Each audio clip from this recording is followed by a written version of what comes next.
Bom dia a todos. Bom dia. Sábado. É muito bom tê-los aqui nesta manhã. Não está tão quente como os últimos dias estiveram. Está um pouco fresco, um pouquinho quentinho, mas está mais fresco. E é muito bom tê-los aqui para encerrarmos os 10 dias de oração. Fica aqui de público a minha gratidão aos que prepararam esses 10 dias. Como a irmã disse, foi cansativo, com certeza, foi cansativo, mas eu acredito também que foi recompensador ao mesmo tempo. Deus com certeza trabalhou em vocês e falou a vocês. E eu agradeço o convite que foi feito para poder encerrar esses 10 dias. Agradeço a presença dos nossos amigos que estão aqui pela primeira vez. Sejam muito bem-vindos. Essa aqui é a casa de vocês. As portas estão sempre abertas. Vitória, muito obrigado pela sua presença. Seu marido também, é muito bom tê-los aqui. Eu preparei um PowerPoint para nesta manhã. O último tema dos 10 dias de oração é a volta de Cristo e a Igreja dos Santos. Com certeza um dos temas mais belos que nós temos em toda a Escritura. E eu convido a você a inclinar a fronte para nós orarmos rapidinho para pedirmos a orientação de Deus. Tudo bem? Vamos orar? Senhor Deus, por favor, agora que ao abrir tua palavra, que o Espírito Santo fale no nosso coração. Nós te pedimos em nome de Jesus. Amém. Abra sua Bíblia em Apocalipse, capítulo 21.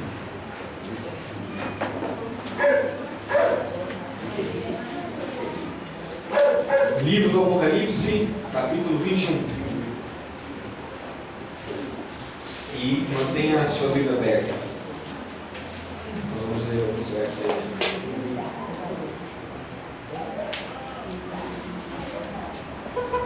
Apocalipse, capítulo 21. Vamos ver a partir do verso 1. Diz assim, em minha visão: Vi novo céu e nova terra, pois o primeiro céu e a primeira terra passaram e o mar já não existe. Vi também a cidade santa, Nova Jerusalém, que descia do céu da parte de Deus, ataviada como noiva adornada para o seu esposo. E então ouvi grande voz vinda do trono, dizendo: Eis o tabernáculo de Deus com os homens. Deus habitará com eles. Eles serão povos de Deus, e Deus mesmo estará com eles. E lhes enxugará dos olhos toda lágrima, e a morte já não existirá. Já não haverá luto, nem pranto, nem dor, porque as primeiras coisas passaram. E aquele que está sentado no trono disse: Eis que faço novas todas as coisas. E acrescentou: Escreve, porque essas palavras são fiéis e verdadeiras. Disse-me ainda: Tudo está feito. Eu sou o Alfa e o Ômega, o princípio e o fim. Eu, a quem tem sede, darei de graça da fonte da água da vida. O vencedor herdará estas coisas. Eu lhe serei Deus e ele me será filho. Talvez em nenhum outro livro a gente encontre palavras e promessas tão belas quanto essas aqui. Como todo grande livro, toda grande história encerra de maneira maravilhosa, a Bíblia também encerra de maneira maravilhosa. Toda história que você ouve, quer seja contos de fadas, quer não, termina sempre com um final feliz, não é verdade? E a Bíblia termina também com o final mais feliz possível. A promessa de um novo céu e uma nova terra. O povo de Deus, depois de tantas idas e vindas, altos e baixos, encontra agora repouso na habitação de Deus. Encontra repouso na presença do próprio Deus. Nos dois últimos capítulos da Bíblia, Apocalipse 21 e 22, nos é dada a certeza de que a história é guiada por Deus. A história não fica dando voltas e voltas, mas que a história caminha para o fim que Deus planejou. E esse fim não é um fim de destruição, não é um fim de guerra, não é um fim de morte, de sangue, mas é um fim de vida, de restauração, de recriação. A história termina com Deus criando e fazendo novas todas as coisas.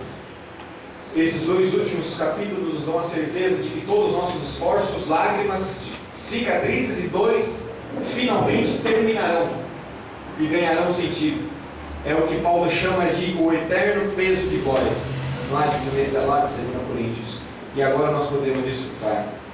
Nesses dois últimos capítulos encontram-se os sonhos de todos os profetas. Você vai na Bíblia e todos os profetas ansiaram esse momento, estar ali, ter essa promessa. O próprio Abraão morreu sem ver a promessa da terra, e agora ele vai receber o cumprimento da promessa de Deus.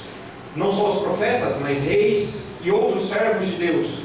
que, como Paulo diz, tiveram um bom testemunho de sua fé, mas não obtiveram a concretização da promessa, como diz Hebreus, homens dos quais o mundo não era digno. Ali, não somente os sonhos deles se encontram, mas eles estão ali, agora, na presença de Deus, tendo os seus sonhos realizados. Pedro diz que estes são novos céus e nova terra, nos quais habita a justiça. Esses capítulos últimos nos falam do fim do combate, do fim da carreira e até mesmo do fim da fé. Nos falam da coroa da justiça que nos será dada, mas não somente a nós, mas também a todos quanto amam a vinda do Senhor. Estes dois últimos capítulos encerram a história de pecado, a história do mal, e começam e dão um novo rumo a uma nova humanidade. Para a gente poder entender mais ou menos o que significa tudo isso para a gente, eu vou dar uma recapitulada meio rápida em alguns pontos principais do Apocalipse. Vou falar um pouquinho da sexta praga. Eu sei que já foi falado ontem pelo irmão Alexandre, mas eu vou dar uma recapitulada. E se alguém não entender nada, e se eu estiver falando muito rápido, você levanta a mão que eu paro, tudo bem? E eu tenho aqui disponível a pregação. Se depois você quiser para ler, sinta-se à vontade, é só me pedir que eu passo, tudo bem? Vamos recapitular. Quando nós vamos para Apocalipse 12, 17, nós encontramos essa frase aqui. Opa, me ajude aí, tira isso daí. Cancele. Valeu. Irou-se o dragão contra a mulher e foi pelejar contra os restantes da sua descendência. Preciso da ajuda de vocês aqui. Quem que é o dragão? Satanás é o dragão. E quem que é a mulher? Que fala a mulher? A igreja. E os restantes da mulher, da descendência da mulher? O remanescente fiel. João ele está vendo uma guerra, um conflito. E nesse conflito está o dragão, que é Satanás, e a mulher, que é a igreja. E Satanás ele faz o quê? Ele vai fazer guerra contra os restantes da descendência da mulher, ou seja, ele faz guerra contra a igreja de Deus. Sabe o que isso me lembra? Isso me lembra Gênesis. Se você vai no Gênesis, a Bíblia diz que Deus colocaria inimizade entre a mulher, entre a descendência da mulher e a descendência da serpente. É quase a mesma coisa, ó. Inimizade e a ira do dragão, a inimizade de Satanás contra a mulher e a inimizade do dragão, ou a ira do dragão contra a mulher. Parece que João está falando que aquele conflito que iniciou lá no Gênesis vai agora chegar ao fim. É mais ou menos isso que ele está dizendo, que o conflito que se iniciou lá no Gênesis vai terminar. E para atingir o objetivo dele, Satanás, o objetivo dele sempre foi destruir o povo de Deus. Para atingir o objetivo, Satanás vai usar dois poderes, ali no Apocalipse 13. Uma besta que surge do mar e uma besta que surge da terra. Eu sei que para os nossos amigos que visitam, isso aqui é meio bagunça, né? Mas fique tranquilo. O Apocalipse ele usa uma linguagem simbólica. Muitas das coisas que estão escritas ali não quer dizer que são exatamente como estão escritas ali. Então, quando o Apocalipse fala de uma besta que surge do mar, não está dizendo que vai sair um monstro do meio da água, do meio do mar, da praia. Quando diz uma besta que surge da terra, não está dizendo de um monstro que vai sair do meio da terra, vai colocar no chão. Não é isso, é tudo símbolos, tudo bem? Então, quando eu estou falando de uma besta que surge do mar, eu estou falando de um poder que surge de uma multidão de pessoas. Ele nasce de uma multidão de pessoas. Eu não tenho tempo para poder explicar todas as coisas, então guarda isso na cabeça aí, que daí um dia eu visito você e eu explico tudo isso para você, tá bom? Então, Satanás usaria dois poderes. Um poder que surge do mar, ou seja, um poder que surge da multidão de pessoas, e um poder que surge da terra, ou seja, um poder que surge de um lugar onde não tem muitas pessoas. E esse poder, o primeiro poder é um poder religioso, um poder que nós chamamos de poder apóstolo, um poder religioso, e o segundo é um poder político. Então Satanás é um, e ele chama mais dois para poder destruir o povo de Deus. E esses três juntos, nos fins dos tempos, nos últimos dias, vão perseguir e vão tentar destruir o remanescente, o povo de Deus que está ali fiel. Então, nós temos essa cena, Satanás e mais dois poderes, um poder político e um poder religioso, que vem para tentar destruir o povo de Deus. E quem é o povo de Deus? O Apocalipse nos apresenta como aqueles que guardam os mandamentos de Deus e têm o testemunho ou a fé em Jesus. E esse remanescente, eles têm uma mensagem. Eles chamam o mundo para que o mundo tema a Deus e dê glória a Ele. E resultado dessa pregação, o que acontece? Caiu a grande Babilônia. Ou seja, a Babilônia no Apocalipse é a união dos poderes apóstatas, a união dos poderes que estão longe de Deus. Eles se unem para tentar perseguir o povo de Deus. Lembra lá da Torre de Babel? Que eles se uniram para erguer uma torre que atingia até os céus? É mais ou menos isso. Eles se unem para poder se colocar contra Deus e contra o povo de Deus.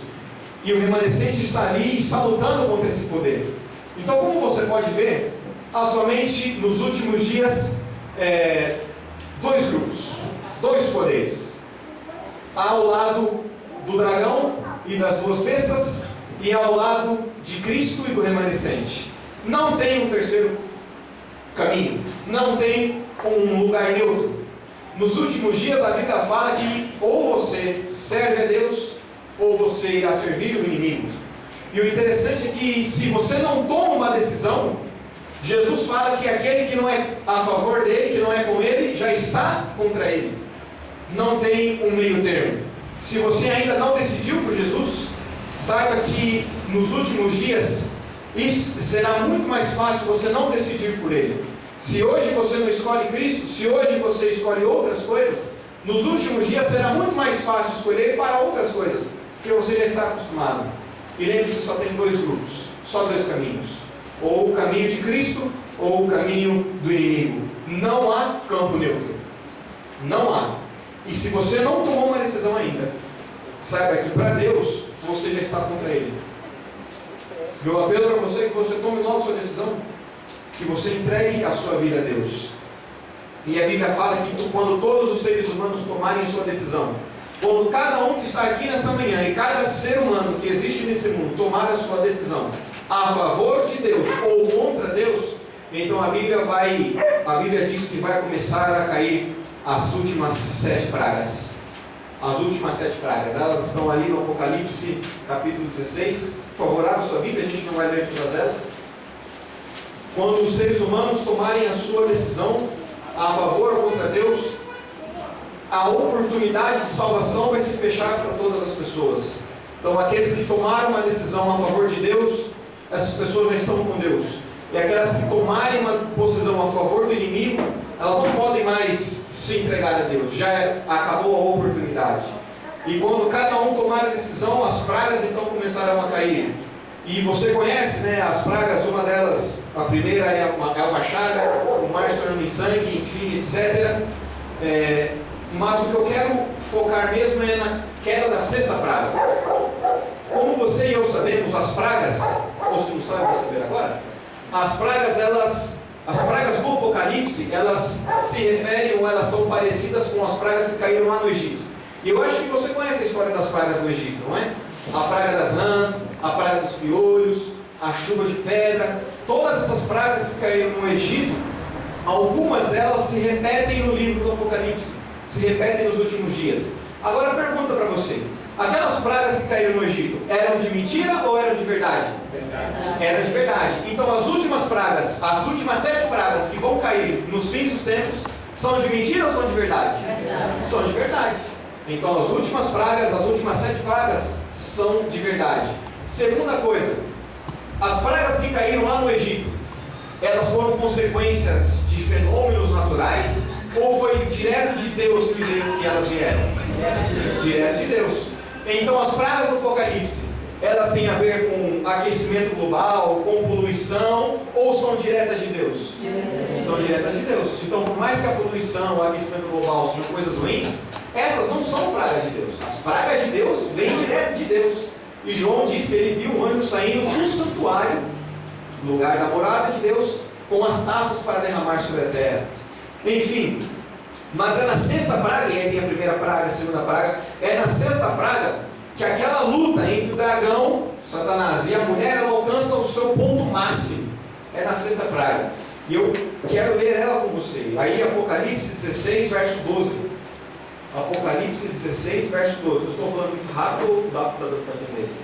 Então você levanta rápido. 16, verso 12. Diz assim: derramou o 6º anjo a sua taça sobre o grande rio Eufrates, cujas águas secaram, para que se preparasse o caminho dos reis que vêm do lado do nascimento do sol.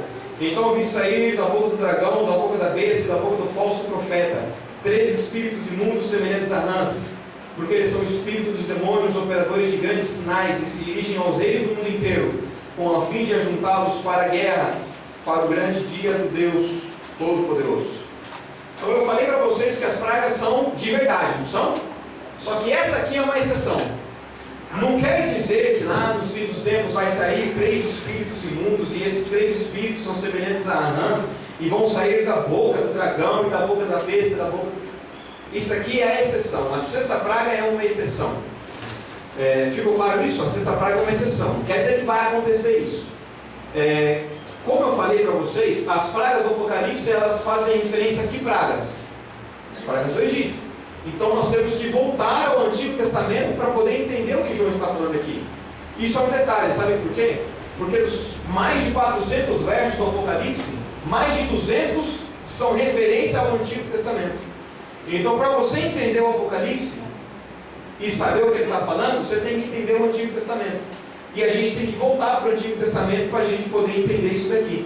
Né? O que quer dizer esse negócio de rã, de praga e tal. Então a gente vai entender essas partes aqui. Olha só. Então, João disse que viu sair da boca do dragão, da besta, do falso profeta, 3 espíritos imundos, e eles se parecem com o quê? Com rãs. Teve alguma coisa parecida assim lá no Egito? Nas pragas do Egito? Teve, nas pragas das rãs. Então, as rãs, os sapos começaram a invadir todo o Egito. Mas quando caiu as pragas do Egito, o que os mágicos do rei de Faraó fizeram? Eles conseguiram fazer a mesma coisa. Então o mar se transformou em sangue, e de alguma maneira os mágicos do Egito fizeram com que a água transformasse em sangue.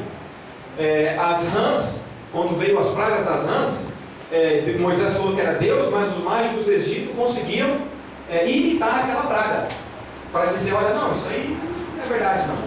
Só que a praga das rãs foi a última praga que eles conseguiram imitar. Depois eles conseguiram imitar as outras pragas que caíram sobre o Egito. Ou seja, quando João fala que ele viu espíritos e esses eram semelhantes a rãs, ele está fazendo referência à última coisa que os magos do Egito conseguiram imitar. Eles conseguiram fazer ao contrário. Deus fez o verdadeiro, eles fizeram o falso. Então João está falando que esses espíritos imundos, ou seja, esses demônios, eles vão aos reis do mundo inteiro para poder enganá-los pela última vez. Porque as rãs simbolizam a última coisa, um engano que os mágicos do Egito conseguiram fazer, mas era o último.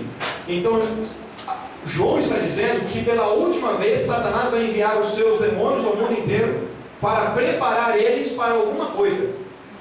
Parece que Satanás está meio desesperado aqui, porque ele vai agora ao mundo inteiro para poder lançar o seu último engano sobre eles, o seu último engano sobre a humanidade. Então, e por que ele faz isso?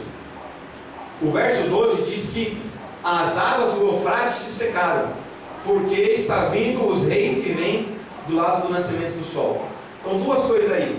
Então, primeiro, só para a gente entender aqui, os espíritos imundos semelhantes a rãs se referem ao último engano de Satanás sobre o mundo inteiro. E diz que o rio Eufrates se secou. Lembra que eu falei que para você entender o Apocalipse tem que voltar no Antigo Testamento? Então agora você vai comigo para Babilônia. Babilônia foi construída em cima de que rio? O rio Eufrates. E Babilônia certa vez estava fazendo uma festa lá em Daniel 5. Babilônia estava fazendo uma festa, o rei estava bebendo vinho nas taças do santuário, do templo. E então Ciro, ele chegou e ele queria dominar a Babilônia. O que Ciro fez para poder entrar em Babilônia?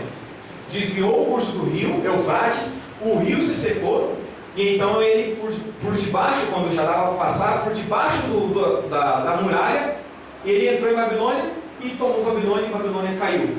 Babilônia foi destruída e o povo de Deus que estava lá como escravo em Babilônia foi liberto. Quando a Bíblia diz, João está dizendo que o rio Eufrates se secou, o que significa, agora para os irmãos adventistas aqui, o que significa rio em profecia? Mar. Povos. E a Babilônia é inimigo do povo de Deus. Então João está dizendo que os povos que dão sustentação, ou seja, o poder que dá sustentação para a Babilônia, vai deixar de dar sustentação. A Babilônia que encontrava poder na força política e na força militar, agora a força política e militar é retirada dela. E ela agora vai ser destruída. Então o secamento do rio Eufrates, em Apocalipse, significa que a Babilônia, aquele poder que se opõe a Deus e ao povo de Deus, vai perder o seu poder e o seu apoio. E o que significa esses reis que vêm do lado do nascimento do sol? Bem, o nascimento do sol muitas vezes é comparado à volta de Cristo. Assim como um raio que sai do Oriente, que é o lado do nascimento do sol, e se mostra no Ocidente, diz Mateus 24, assim será a vinda do Filho do Homem. Então os reis que vêm do lado do nascimento do sol significa a vinda de Cristo e dos seus exércitos. Resumindo, quando João viu a sexta praga cair, ele viu que a Babilônia espiritual, que é aquele poder que se opõe contra o povo de Deus, seria destruído. Eles perderiam o seu poder, o seu apoio. E Jesus Cristo, que estava voltando, que estava vindo para libertar o povo, o seu povo do pecado, libertar o povo do domínio do mal e para levá-los para a Terra Santa, para Canaã. É exatamente isso que João está vendo. É exatamente isso que ele está vendo. As pragas, irmãos, elas têm um duplo propósito. Então as pragas, elas servem em primeiro lugar como um instrumento libertador do povo de Deus.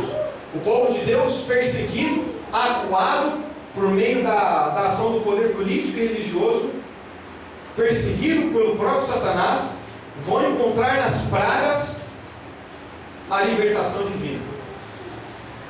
Então às vezes a gente costuma dar muita ênfase no nosso sofrimento sobre as pragas, mas de um outro lado, exatamente, isso vai acontecer, mas por outro lado, as pragas são um instrumento de libertação do povo de Deus. Assim como os egípcios lá nas pragas, eles passaram pelas pragas, mas passaram ilesos e viram Deus destruindo cada dia, a cada momento, o poder do Egito e prestes a libertá-los, assim será também com o remanescente. As pragas são uma garantia do amor de Deus, pois revelam a ação divina em punir o mal e libertar o remanescente. Na visão dos santos, as pragas são um sinal de que Jesus está voltando e de que eles vão ser libertos. E o segundo propósito das pragas, e ele diz a promessa de Salmo 91, na sua angústia, eu estarei com ele. O povo de Deus não está sozinho nas pragas. O povo de Deus não está sozinho nas pragas. No momento em que o povo de Deus mais precisa, como é que eles podem estar sozinhos? No momento que o povo de Deus mais precisa, como que Deus pode abandoná-los? E é por isso que ele fala, na sua angústia eu estarei com ele.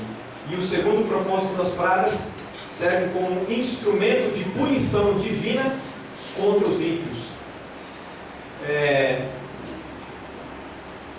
Interessantemente, irmãos, as pragas, elas têm origem no santuário. E é no santuário que se manifesta a graça e o amor de Deus. Mas agora não é mais a graça e o amor de Deus que se manifesta, é a justiça de Deus. Sabe o que as pragas ensinam? Que independentemente de quem seja, quer seja pessoa, grupo ou nação, se a pessoa quebra a lei de Deus e desobedece a Deus e persegue seu povo, independentemente de quem seja, um dia ela vai sofrer as consequências. Um dia o mal será punido, e será punido definitivamente. E Babilônia será punida definitivamente. E se você depois quiser ler em casa, dos capítulos 7 até dos capítulos 17 até o capítulo 20 do Apocalipse, João vai mostrar como que Babilônia vai ser punida, como que ela vai ser destruída, como ela vai ser arrasada, e como o povo de Deus vai ser liberto. E enfim, e finalmente, irmãos, depois do lago de fogo e enxofre, depois da destruição do mal, depois da destruição de Satanás, pela primeira vez depois do pecado de Adão e Eva, o mundo se encontra em uma nova ordem de coisas. Pela primeira vez depois do pecado. Porque nenhum de nós experimentou aquilo que é viver num mundo sem pecado e sem pecadores. Sem pecado em nós, sem pecado ao redor de nós, em tudo quanto é lado. Sem o pecador, ninguém. E pela primeira vez depois da queda, lá depois do lago de fogo e enxofre, depois dos 1000 anos, lá então, nós viveremos uma nova ordem de coisas. Pela primeira vez depois da queda, o mundo encontra-se sem pecado e sem pecadores. O mal foi definitivamente destruído e um novo tempo vai começar a raiar para toda a humanidade. João descreve esse momento como um momento de transição. Por isso que ele fala: vi novo céu e nova terra, pois o primeiro céu e a primeira terra passaram. aquela antiga ordem de coisas, um mundo de pecado, de sofrimento, de choro e de destruição, chegou ao final. E João vê essas coisas agora como sendo novas coisas. Isso aqui é importante, interessante. No grego você tem duas palavras para novo. Você sabe, a Bíblia não foi escrita em português e nem em inglês. Ela foi escrita em hebraico, aramaico e grego. E no grego, que é a língua do Apocalipse, você tem duas palavras para novo. Você tem neos, que significa algo que é novo, inovador, algo que não existia, mas que agora passou a existir. E essa não é a palavra que João usa aqui. E você tem kainos, que é algo que já existia, mas agora existe numa qualidade muito melhor. É algo que não tinha precedentes. É algo maravilhoso.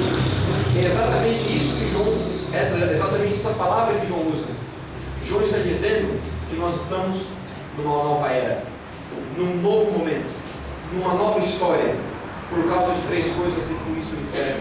Primeiro, é um novo céu e uma nova terra, porque os antigos céus e terra serão destruídos e serão recriados. O mundo de pecado e de dor vai ficar para trás.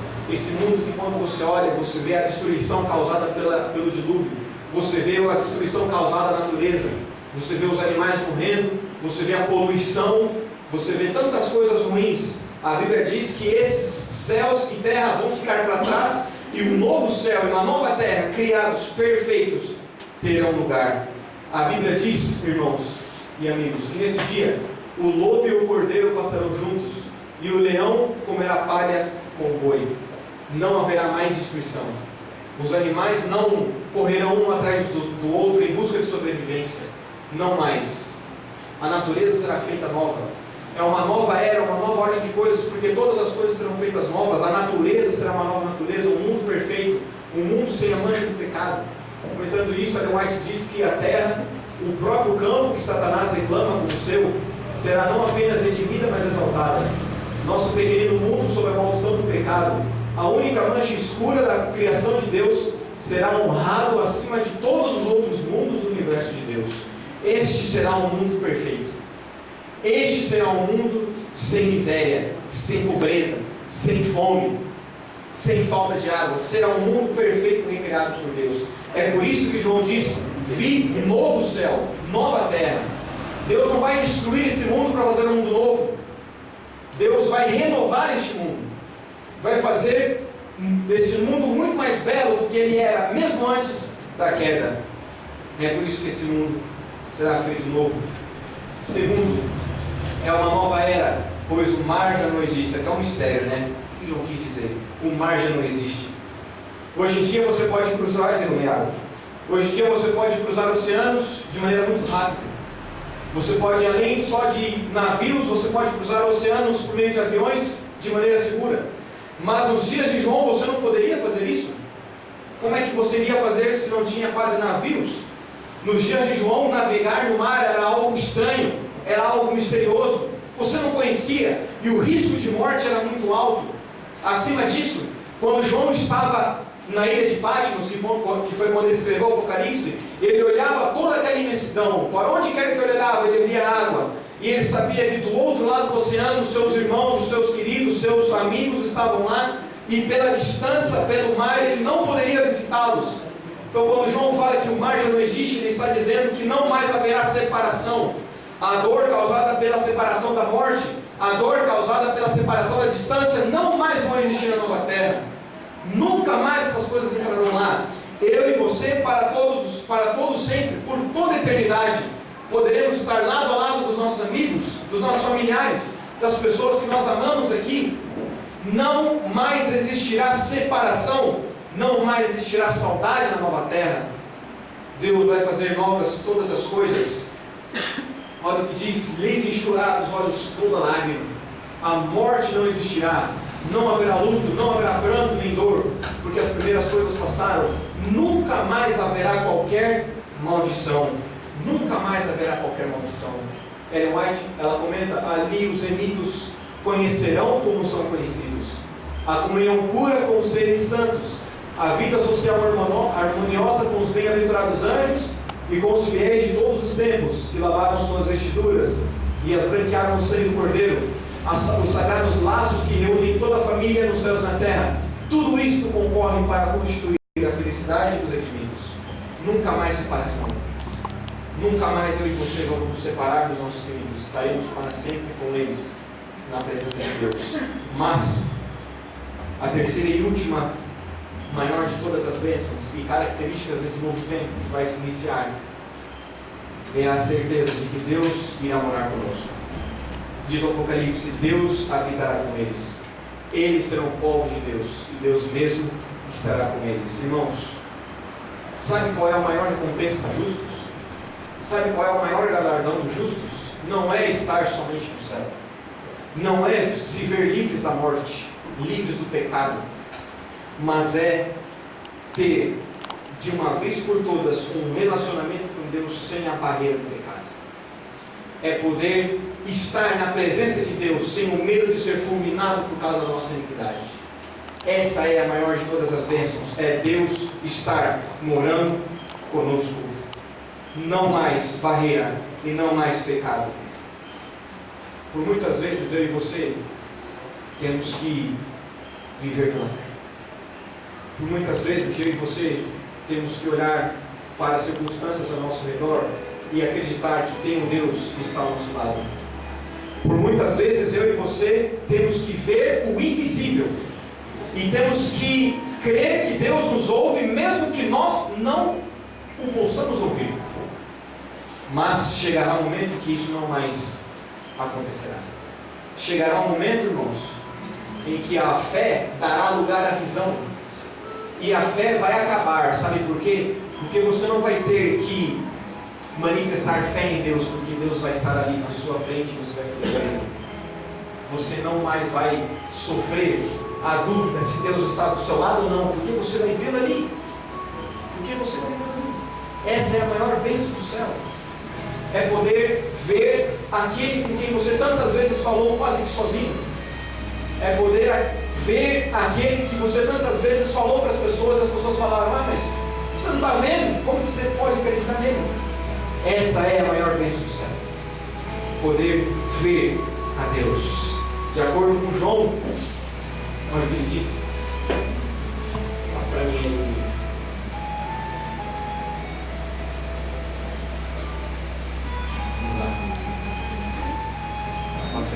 De acordo com João, é que João disse: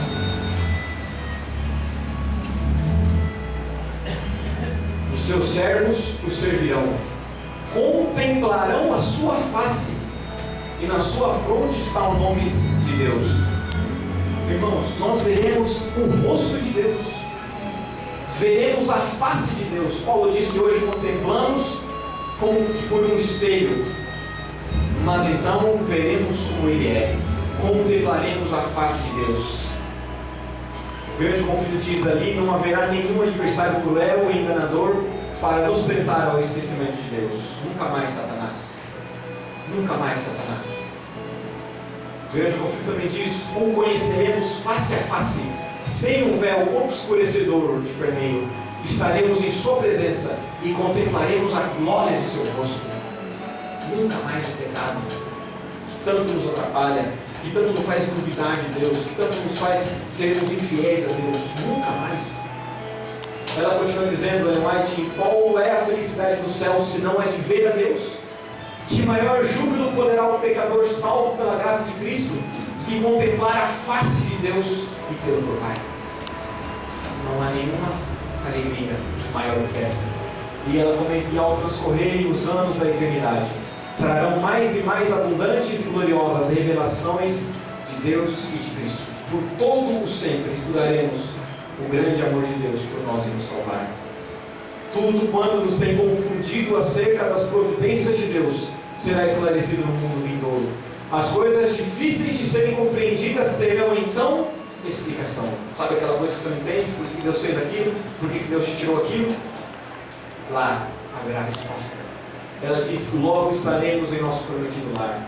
Ali Jesus nos guiará às correntes de águas vivas que fluem do trono de Deus e nos fará compreender as difíceis provas através das quais Ele nos levou à perfeição de caráter real. Sabe quando você não entende uma prova? Por que você está passando por aquilo? Por que você está passando por isso?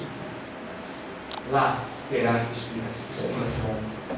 E aquele que está assentado no trono disse: eis que eu faço novas todas essas coisas. E acrescentou: escreve, porque essas palavras são fiéis e verdadeiras. Disse-me ainda: tudo está feito. Eu sou o Alfa e o Ômega, o princípio e o fim. Eu a quem tem sede darei de graça da fonte da água da vida. O vencedor lhe dará estas coisas. Eu lhe serei Deus, e ele me será filho. Irmãos, muito em breve veremos o céu aberto. E a pergunta que eu faço para você é: você vai estar lá? Você vai viver essa vida que Deus está dando para você? Deus quer você lá. Estamos chegando ao final da história deste mundo. E muito em breve nós vamos para lá. Muito em breve nós vamos deixar este mundo de dor, de miséria e de desgraça, para habitarmos para sempre na presença de Deus. Vê-lo no seu rosto, vê-lo face a face, estar ao lado dos amigos, dos grandes homens da fé, Noé, Abraão, Moisés, e por todo sempre, sem a presença do pecado. Como diz no final do grande conflito, declararemos que Deus é amor. Tantas vezes eu e você fomos levados à dúvida se Deus realmente nos amava. Irmão, amigo, Deus ama você. E Ele quer que você lá, com seus filhos lá, com a sua família lá. Mas cabe a você decidir. Cabe a você decidir. Ele hoje estende os seus braços e te chama para vir, porque Ele está voltando. Jesus está voltando. E toda dor nesse mundo finalmente vai acabar. O Júlio vai cantar uma música. Eu peço que você medite na letra dessa música. E pense nos seus perigos, os que estão aqui e os que já foram. E decida que você vai de uma vez por todas se entregar a Jesus e viver para sempre com Ele.